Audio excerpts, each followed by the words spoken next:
പ്രിയമുള്ളവരെ നമസ്കാരം. ചിലപ്പോഴൊക്കെ നിശബ്ദതയാണ് ഏറ്റവും വലിയ ആയുധം. ആ നിശബ്ദത തന്നെയാണ് ചിലപ്പോൾ നമുക്ക് ഭാവിയിലേക്ക് വലിയ വിജയം കൈവരിക്കാൻ കഴിയുന്നതെന്ന് കണ്ടുകൊണ്ട് തന്നെയാണ് കഴിഞ്ഞ കുറച്ച് സമയമായി കഴിഞ്ഞ കുറച്ച് ദിവസങ്ങളായിട്ട് നിശബ്ദത പാലിച്ചുകൊണ്ടിരുന്നത്. ഒരുപാട് മെസ്സേജുകൾ എനിക്ക് വന്നിരുന്നു. അഖിലേട്ടൻ ഈ അടുത്തിടെ നടക്കുന്ന വിഷയങ്ങളിലൊന്നും അഖിലേട്ടന്റെ പ്രതികരണം കണ്ടില്ലല്ലോ. അഖിലേട്ടന്റെ പ്രതികരണമാണ്, അല്ലെങ്കിൽ അങ്ങനെ പ്രതികരിക്കുന്ന നിലപാടുകൾ സ്വീകരിക്കുന്ന അഖിലേട്ടനെയാണ് അല്ലെങ്കിൽ അഖിലിനെയാണ് ഞങ്ങൾക്കിഷ്ടമെന്ന് പറഞ്ഞുകൊണ്ട് എനിക്ക് ഒരുപാട് മെസ്സേജുകൾ ഞാൻ കണ്ടിരുന്നു. ഞാൻ മനഃപൂർവ്വം തന്നെ നിശബ്ദത പാലിച്ചതാണ് അടുത്തിടെയുണ്ടായ എല്ലാ വിഷയങ്ങളിലും. കാരണം എനിക്കിപ്പോൾ ഭയങ്കര അഭിമാനം തോന്നുന്ന ഒരു വിഷയമുണ്ട്. അതായത് മുൻപ് മുഖ്യമന്ത്രി പിണറായി വിജയനെ വിമർശിച്ചതിന്റെ പേരിൽ എനിക്കൊരു കേസുണ്ടായിട്ടുണ്ട്. ഫേസ്ബുക്ക് വഴിയായിരുന്നു അന്നത്തെ വിമർശനം നടത്തിയത്. അതിന്റെ പേരിൽ ഒരു കേസുണ്ടായി. തുടർന്ന് എനിക്ക് പാസ്പോർട്ട് നിഷേധിക്കപ്പെട്ടു. ആ കേസ് മൂലം എനിക്ക് ഒരുപാട് നഷ്ടങ്ങൾ പിന്നീട് ഉണ്ടായിട്ടുണ്ട്. അപ്പോൾ ആ നഷ്ടസമയത്തൊന്നും തന്നെ ഫേസ്ബുക്കിൽ വന്ന കമന്റും ലൈക്കും ഒന്നും ചെയ്താലും എൻ്റെ ഒപ്പം ഉണ്ടായിരുന്നില്ല. അത് ഇപ്പോഴും എൻ്റെ പാസ്പോർട്ടിന്റെ വാലിഡിറ്റി 1 വർഷം മാത്രമാണ്.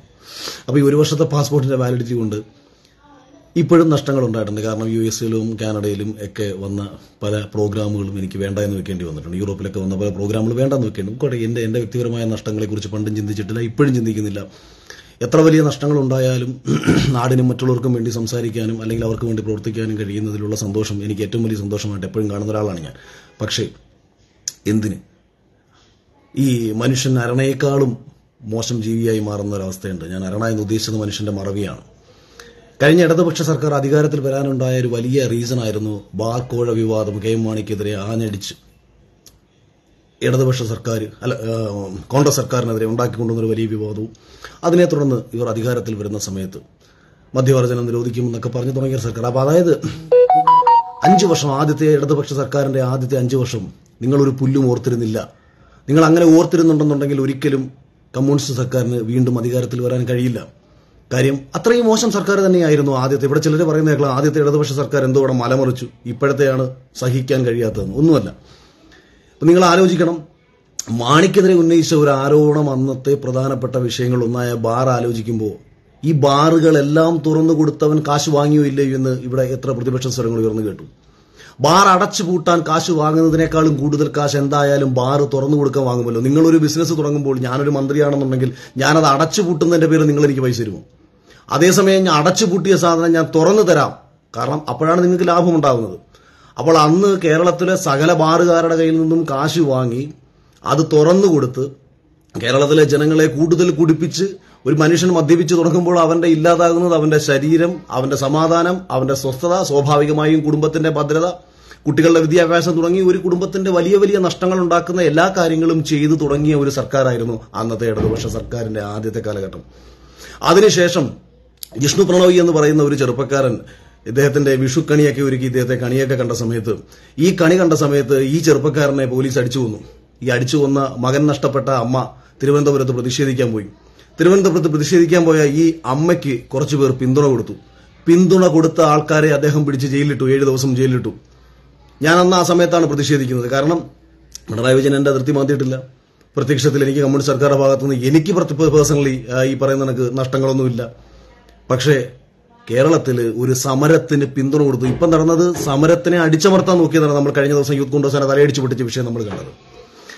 അവിടെ അന്ന് സംഭവിച്ചത് മകൻ നഷ്ടപ്പെട്ട ഒരമ്മ തിരുവനന്തപുരം പോലീസിന്റെ മുന്നിൽ പോലീസ് ആസ്ഥാനത്തിൽ പ്രതിഷേധിച്ച സമയത്ത് അതിന് പിന്തുണ കൊടുത്ത ആൾക്കാരെ വരെ പിടിച്ച് ജയിലിലിട്ടപ്പോൾ ഞാൻ ചിന്തിച്ചത് കേരളത്തിൽ സമരം ചെയ്യാൻ മാത്രമല്ല സമരത്തിന് പിന്തുണ കൊടുക്കാൻ പോലും ഇവിടെ കഴിയത്തില്ല എന്ന് അന്നത്തെ ഫാസിസ്റ്റ് മുഖ്യമന്ത്രിയായിട്ടുള്ള പിണറായി വിജയൻ ചെയ്തത്. ഇതാണെങ്കിൽ പിന്നെ കേരളത്തിൽ എന്ത് പ്രതിഷേധം ഉണ്ടായിട്ടുള്ളതാണ്. അതിനുശേഷം ഇതേ സർക്കാർ തന്നെ അധികാരത്തിൽ വന്നു. എങ്ങനെ അധികാരത്തിൽ വന്നു? ജനത്തെ ഭിന്നിപ്പിച്ചതിന്റെ ഫലമായിട്ട് അധികാരത്തിൽ വന്നു. കാര്യം അധികാരം എന്ന് പറയുന്നത് അല്ലെങ്കിൽ തെരഞ്ഞെടുപ്പ് എന്ന് പറയുന്നത് നിങ്ങളുടെ ആരുടെയും ഉള്ളിൽ കിടക്കുന്ന വികാര വിക്ഷോഭത്തിന്റെ അടിസ്ഥാനത്തിലല്ല, കേവലം വോട്ട് ആരുടെ പെട്ടിയിൽ വീഴുന്നു എന്നതിന്റെ അടിസ്ഥാനത്തിലാണ്. അപ്പൊ തങ്ങൾക്ക് അനുകൂലമായി ലഭിക്കേണ്ട 35% വോട്ടുകളെ തങ്ങൾക്ക് അനുകൂലമായി എത്തിക്കുക, ബാക്കി വരുന്ന വോട്ടുകളെ ഭിന്നിപ്പിച്ച് കളയുക. ഇത് തന്നെയാണ് കേന്ദ്രത്തിലും ചെയ്തുകൊണ്ടിരിക്കുന്ന കാര്യം. ഞാനില്ല എന്നൊന്നും പറയുന്നില്ല. പക്ഷേ വളരെ ബുദ്ധിപരമായിട്ട് ഇത് എഫക്റ്റീവായി നടപ്പിലാക്കിയതിന്റെ ഫലമാണ് ഇടതുപക്ഷം അധികാരത്തിൽ വന്നത്.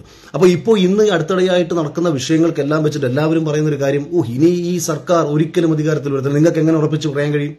അവസാനത്തെ 6 മാസം ഇത്തരം വിഷയങ്ങളൊന്നും ഉണ്ടായില്ല എന്നുണ്ടെങ്കിൽ നിങ്ങൾ ആരെങ്കിലും ഇത് ഓർക്കുമോ? നിങ്ങൾ ഇപ്പോൾ നിങ്ങൾ ഈ പ്രതിഷേധിക്കുന്ന എത്ര വിഷയങ്ങളെ നിങ്ങൾ ഇനി വരാൻ പോകുന്ന തെരഞ്ഞെടുപ്പിന്റെ 6 മാസ സമയത്ത് അല്ലെങ്കിൽ തെരഞ്ഞെടുപ്പ് നാളെയാണ് വോട്ട്, ഈ തലേദിവസം നിങ്ങൾ ഓർക്കുമോ? അപ്പം നിങ്ങൾ മറക്കരുത്. ഞാൻ പ്രധാനമായും ഇപ്പോൾ സംസാരിക്കണമെന്ന് ഉദ്ദേശിച്ച ഒരേ ഒരു വിഷയം, ഈ നടന്നുകൊണ്ടിരിക്കുന്ന എല്ലാ വിഷയങ്ങളും നിങ്ങൾ ഫേസ്ബുക്കിൽ രേഖപ്പെടുത്തുന്ന പ്രതിഷേധങ്ങളായിക്കോട്ടെ, നിങ്ങൾ നിങ്ങളുടെ ചുറ്റുവട്ടത്ത് സംസാരിക്കുന്ന പ്രതിഷേധങ്ങളായിക്കോട്ടെ, നിങ്ങൾ മറക്കരുത്. ഇനി വരുന്ന തെരഞ്ഞെടുപ്പുകളിലാണ് നിങ്ങൾക്ക് ഈ പ്രതിഷേധം. ആകെ നമ്മുടെ ജനാധിപത്യ രാജ്യത്ത് ഒരു മനുഷ്യന്റെ അധികാരം കാണിക്കാൻ കഴിയുന്നത് ഞാൻ ഈ ചൂണ്ടിപ്പിടിച്ചേക്കുന്ന ഈ ചൂണ്ടുവിരലിന്റെ കരുത്തിൽ മാത്രമാണ്. ഈ ചൂണ്ടുവിരലിന്റെ കരുത്ത് നിങ്ങൾ ആലോചിക്കാതെ അവസാന സമയമാകുമ്പോൾ ഇവർ നടത്തുന്ന ഗിമ്മിക്കുകളിൽ വീണു പോകുന്ന, അതായത് അവസാനമാക്കുമ്പോഴത്തേക്ക് പെൻഷൻ കൊടുക്കുന്നു, അല്ലെങ്കിൽ KSRTCക്കാർക്ക് പെൻഷൻ കൊടുക്കുന്നു, സാധാരണക്കാരന് പെൻഷൻ കൊടുക്കുന്നു, മലമറിക്കാൻ പോകുന്നു, ഞങ്ങൾ ഇനി വന്നു കഴിഞ്ഞു കഴിഞ്ഞാൽ ഇവിടെ മറ്റേത് മലമറിക്കുമെന്ന് പറയുന്നു. ഇതാണ് ഇത്തരം വാഗ്ദാനങ്ങളിൽ പെട്ടുപോയി നിങ്ങൾ വീണ്ടും വിചാരിക്കും. പിന്നെ പിണറായി വിജയൻ എന്ന് പറയുന്ന ഒരു വ്യക്തിയല്ലല്ലോ നിങ്ങളുടെ മണ്ഡലത്തിൽ തിരഞ്ഞെടുക്കുന്നത്. നിങ്ങളുടെ മണ്ഡലത്തിൽ മത്സരിക്കുന്ന ഒരു പർട്ടിക്കുലർ CPMന്റെയോ അല്ലെങ്കിൽ കോൺഗ്രസിന്റെയോ BJPയുടെ ആരോ ആയിക്കോട്ടെ, ആ പ്രതിനിധിയെ നിങ്ങൾ ഏത് രീതിയിൽ നോക്കിക്കാണുന്നു അതിന്റെ അടിസ്ഥാനത്തിലായിരിക്കും നിങ്ങൾ വോട്ട് കൊടുക്കുന്നത്. അതായത് പിണറായി വിജയൻ മുഖ്യമന്ത്രിയാവുന്നതിന് നിങ്ങൾക്ക് താല്പര്യം കാണത്തില്ല, പക്ഷേ നിങ്ങളുടെ പ്രദേശത്ത് മത്സരിക്കുന്ന CPMന്റെ ഒരു സ്ഥാനാർത്ഥി വിജയിക്കുന്നതിന് നിങ്ങൾക്ക് എതിർപ്പുണ്ടാവില്ല. കാരണം കോൺഗ്രസ് പോലൊരു രാഷ്ട്രീയ പ്രസ്ഥാനം എങ്ങനെ നശിച്ചു എന്ന് ചോദിച്ചു കഴിഞ്ഞാൽ, മുന്നോട്ട് വരാൻ ശേഷിയുള്ള സകല ചെറുപ്പക്കാരെയും പരമാവധി നശിപ്പിച്ച് പാർട്ടി സംവിധാനത്തെ തകർത്ത് മുച്ചൂടും മുടിച്ചിട്ട് അധികാരത്തിന്റെ മട്ടുപ്പാവിലിരുന്നിട്ട് മൈക്കും എടുത്തു വെച്ചും ആ ക്യാമറയുടെ മുന്നിലും മാധ്യമങ്ങളുടെ മുന്നിലും വന്നിരുന്ന് സംസാരിക്കുന്ന കുറെ കഴിവുകെട്ട നേതാക്കന്മാർ തന്നെയാണ് കോൺഗ്രസിനെ ഇന്ന് ഈ വിധത്തിലാക്കിയത്.